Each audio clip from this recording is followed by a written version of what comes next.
السلام علیکم دوستانو. د افغانستان او زیمبابوې ترمنځ د دویمه ټیسټ لوبې لومړۍ ورځ پای ته ورسېدل. د افغانستان په سکواډ کې 15 تغیرات راغلي وو.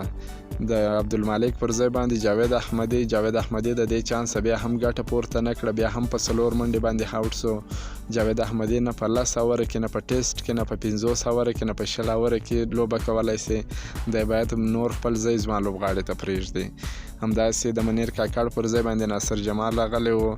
د عبدالواسع پر ځای باندې شاهد الله کمال، د یمین احمدزي پر ځای باندې سید شیرزاد، د ظاهر خان پر ځای باندې راشد خان. د منیر کاکړ او عبدالمالک په نه لوبولو خفه سوم. هغوی باید په دغه پیچ کې لوبولي وای. هغوی په دې خاطر ونه لوبول سول چې تېره لوبه کې ښه نه وځلېدل.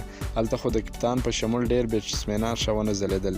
بیا ولې مشخصه دا دوه ځوانان کښېنول سول. پیچ د بیټینګ لپاره برابر دی. کپتان په 5 نمبر بیټینګ ته راوځي.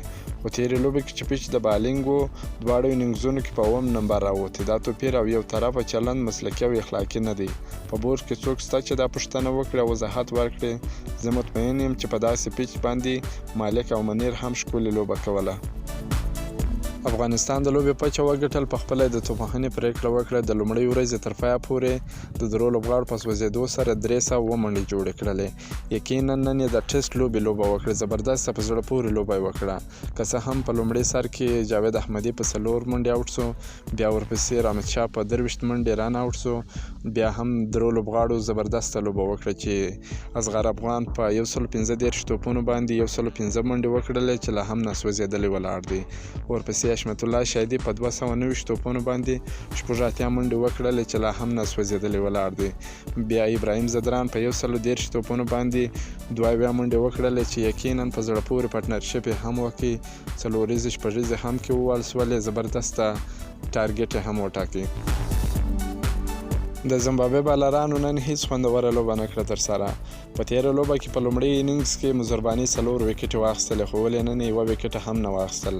ځکه پیچ د بیټینګ دپاره جوړ سوی. افغان لوبغاړو هم پوره ګټه ترې واخیستل. سینګل ډبل 4 شپږیزه یې وهل. هغه و چې هدف هم لوړ سو. د پارټنرشپ هم ښه وکړي. همداسې هر لوبغاړي 50 سلیزې هم جوړې کړلې. یوازې ویکټور نیاچي 1 ویکټه واخیستل. همداسې ریان بورل په 1 ویکټه واخیستله. چې افغانستان تر دا مهاله 307 منډې لري. نوره لوبه به سبا ترسره کیږي. دا د افغانستان او زیمبابوې ترمنځ د دویمې ټیسټ لوبې لومړۍ ورځې حال چې تر دا مهاله افغانستان بریالی دی. د افغانستان د بریا په هیله د لوبې 4 ورځې لا نورې هم پاتې دي. د نورو تازه معلوماتو لپاره زموږ سره اوسئ. که مو دا ویډیو خوښه سوي، ویډیو در سره لایک کړئ. که په دې چینل کې نوي یاست، افغان خوشحال یوټیوب چینل هم در سره سبسکرایب کړئ. تر بلې ویډیو پورې د الله په امان.